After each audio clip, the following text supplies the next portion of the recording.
Don't risk something that you're not absolutely sure about. Advice that you don't even do it in the first place.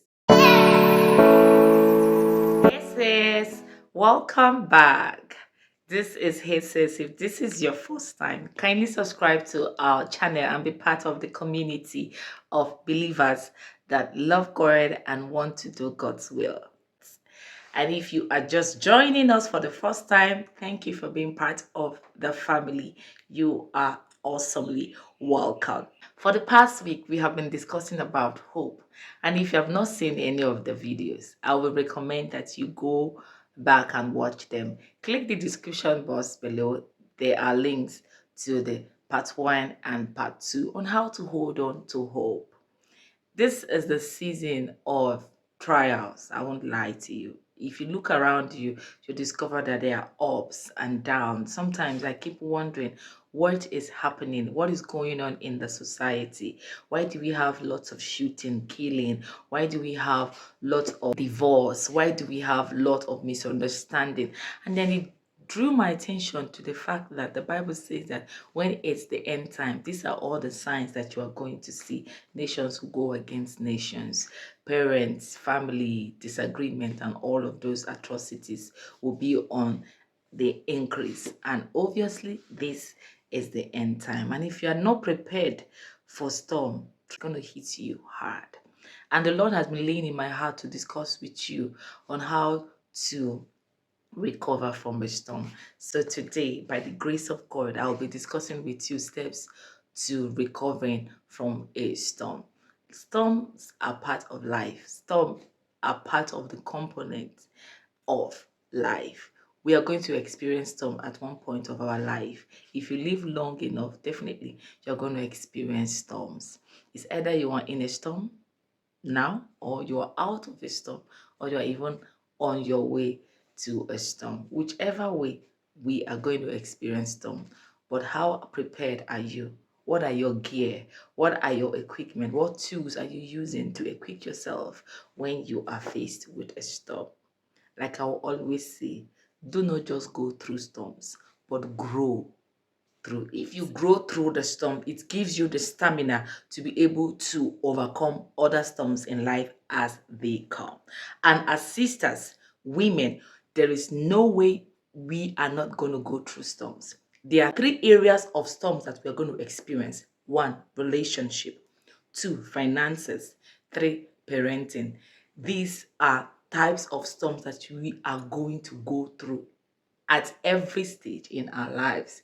So today we're going to be talking about steps on how to recover from a storm. Now, let me state this. Not all storms are meant to kill you. Not all storms are negative. Some storms are there to reveal to you the kind of people that are around you. Some storms are there to redirect you to another direction. All right, so let not see storms as the enemy or as the devil. No, let's see storm as what God uses to direct us or to show us the color of people. Number 1 steps to recover from a storm is to heed to the warning. The warnings are always there. The problem is that we don't even listen. We go blind. We turn blind to the signs. When you are deaf to the whisper of life, it will repeat itself. It will bring that storm in another pan. You wouldn't want it. So it's advisable that you heed to the warning, to the signs, to those red flags. There are areas that we're going to experience storms. 3 major areas that one will experience storm in life. 1 in relationship, 2 in finance, and 3 in parenting. These are the 3 main areas that you would definitely experience storm, whether you like it or not. When you are matured, nobody tells you something over and over again. If you get it the first time, you get it forever. Heed to the warnings, to the red flags. It is important. Don't risk something that you're not prepared for. Don't risk something that you're not absolutely sure about. If you're not correct, if you're not sure about a particular person, if you're not sure about a particular business, if you're not sure about a particular job or a particular place or a particular thing that you really want to do, I would advise that you don't even do it in the first place. Take out your time to yield to warnings. There are red flags. There are signs that you see. Try your best to yield to them. It is important that you yield to life warning. If you do not yield to the warning signs, you are going to hit another storm, and it will hit you badly that you will not be able to hold yourself. So I'm encouraging you, please heed to the warning. It's very, very important. Two steps to recovering from a storm is to assess the situation. Assess the situation. Take out time to assess the situation. Not all situations are meant to kill you. Not all situations are bad. Some situations are there to reveal people's true character. Some situations are there to show you what to do or how to go about it. So take out time to do what I call assessment. Assess the situation, assess the relationship, assess your finances, assess your parenting style. Take out time to assess, do major research. Sometimes we are in relationship and we are not taking our time to assess the person that we are in the relationship with. It is very, very important. You're not assessing the person to pick out the weakness of the person, but you're assessing the person to see areas where you can improve, areas that you feel you can cope with, areas that you feel that you may not be able to cope with. So assess the situation. It is very, very important. Assess the situation, because if you do not assess the situation and you dive into it, there's every possibility that you are going to hit a storm. There's every possibility that you're going to hit a tornado. So, sis, assess it. It is very, very important. One way I want to encourage you to assess the situation is to sleep over the matter. Think about it. Sleep. Take out time to sleep on a regular basis. With that, you'll be able to have enough time to think through, enough time to assess it, where you are not being biased. You are being realistic about a particular situation. So yeah, take out time to assess the situation. Number 3 steps to recovering from a storm is to create a plan. Have a plan. We always have this New Year resolution. Oh, in my New Year, I'm going to eat healthy. I'm going to have a healthy relationship. I'm going to build this. I'm going to build that, and all of those things. New Year resolutions are all good, but the truth is that at the middle of the year, everyone tends to forget what they have made as a New Year resolution. This is because their plans do not meet their actions. So this is not a New Year resolution thing. This is your own plan. You're going to create a plan step by step on the things that you need to do, how you want to execute them, right? Take out time to create a plan for yourself. A farmer plants during the season because he has what? Planned it out. So there are some plants that grows in a particular season. Now, if you do not plan yourself during that season, if you do not plant, you will not be able to harvest such particular plants. So that is why, as ladies and godly women who are trusting God, praying and building their Christian life, it is always good that we plan in seasons, because it is important. If you do not plan in season, you will not be able to harvest during that season. So whatever God has laid in your heart to do at a particular time, take out your time to invest in it. Take out your time to plan towards it. There's no point procrastinate. Procrastination is a killer of dreams. Procrastination, it's a killer, and you don't want to be found in such trap. So plan when it is time. So create a plan for yourself. What are the goals you want to achieve? What are the things you want to rebuild? What are the areas of your life that you need to improve? Now, when you make such plans, try your best to execute them. When you are making your plans, ensure that there are dates, due dates.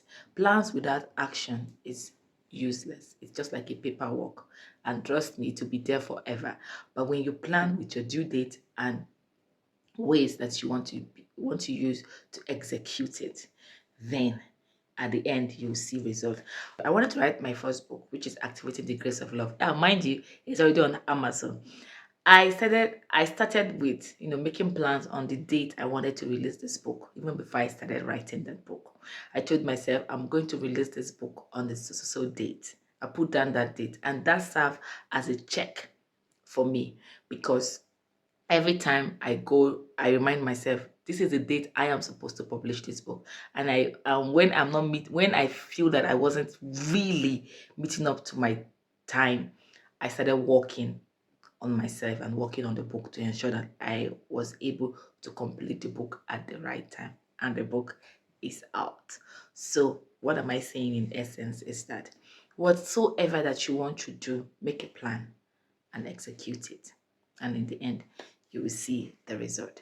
Now, fourth one on step to recovering from a storm is to create a tool, get the people that you want to be in line with your plan and purpose. Build your team. Select your team based on your weakness, not based on your strength. Sometimes we make that mistake. In the bid to select your team, staff yourself with people that can harness your weakness. That area of your weakness, that's the place to select people that can cover up for you. I want to encourage you this. Do not select people while you are in the storm.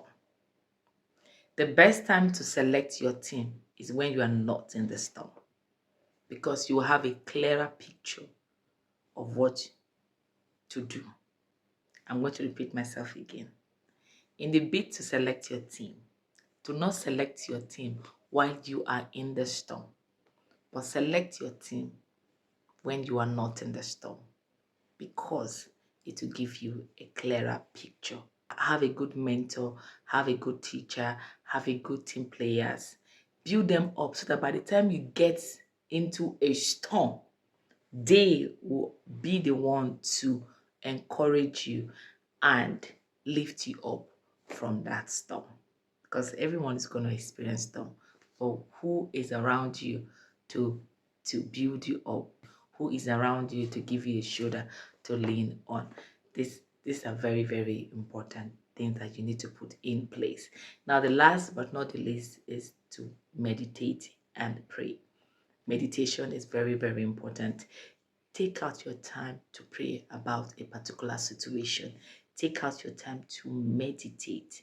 Take out your time to breathe. Do not make decision in a haste. Just allow God to do it. He knows what to do. He knows how to do it. He is God by himself. So take out time to pray. The Bible says that we should pray without ceasing. Pray about everything. It didn't say pray about a specific thing. Rather, it says that we should pray about everything. Prayer changes a whole lot of things. And one last bonus I want to put is physical exercise. Take out time to exercise. Little workout in your house or in the gym can go a long way to put you in the right frame of mind to be able to recover from a storm. So sis, I hope this message is for you. And if it is for you, please don't forget to put it in the comment section. It is for me. It is for me. I believe it's for someone because the Lord laid it in my heart to share with you. Whoever you are, we are with you. We are praying for you. You're going to come out of the storm. Just relax. Breathe. God sees you and he cares about you. If you have not subscribed to my YouTube channel, please kindly do that. And don't forget to follow me on my Instagram at Bella Nonye. I love you. Don't forget to live your best life. Bye for now.